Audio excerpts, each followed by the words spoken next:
দক্ষিণ ত্রিপুরা শান্তিরবাজার মহকুমার লাউগাং বড়ুয়াপাড়ায় এক যুবকের রহস্যজনক মৃত্যুকে কেন্দ্র করে সোমবার এলাকা জুড়ে চাঞ্চল্যের সৃষ্টি হয়েছে। মৃতের নাম টুটন সাহা, বয়স প্রায় 40। পরিবার সূত্রে জানা যায়, রবিবার রাতে প্রতিদিনের মতো বাজার থেকে ফিরে নিজ ঘরে ঘুমোতে যান টুটন সাহা। সোমবার সকাল হয়ে গেলেও দীর্ঘ সময় ধরে তার ঘরের দরজা না খোলায় পরিবারের সদস্যদের সন্দেহ হয়। পরে ঘরের অন্য একটি দরজা দিয়ে ভেতরে প্রবেশ করলে তাকে মেঝেতে অচেতন অবস্থায় পড়ে থাকতে দেখা যায়। সঙ্গে সঙ্গে স্থানীয়দের খবর দেওয়া হয় এবং পরে বিষয়টি পুলিশকে জানানো হয়। খবর পেয়ে শান্তিবাজার থানার পুলিশ ঘটনাস্থলে পৌঁছে মৃতদেহ উদ্ধার করে ময়নাতদন্তের জন্য পাঠায়। পুলিশ জানিয়েছে, ময়নাতদন্তের রিপোর্ট হাতে পাওয়ার পরই মৃত্যুর প্রকৃত কারণ সম্পর্কে নিশ্চিত হওয়া যাবে। স্থানীয়দের দাবি, টুটন সাহার আগেও একবার বিয়ে হয়েছিল, তবে তার স্ত্রী মারা গেছেন। পরিবারের সদস্যদের বক্তব্য, কারোর সঙ্গে তার কোনো পারিবারিক বা ব্যক্তিগত বিরোধ ছিল না।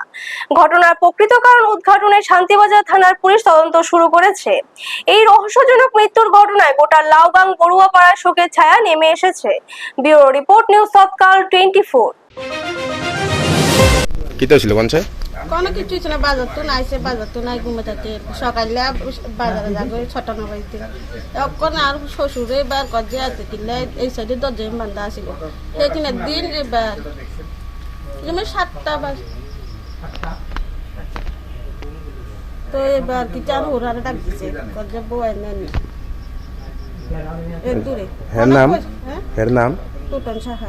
বিয়ে করছেন? হ্যাঁ, বিয়ে একবার করছিল, ইয়া মারা গেছে, নিজে করছে,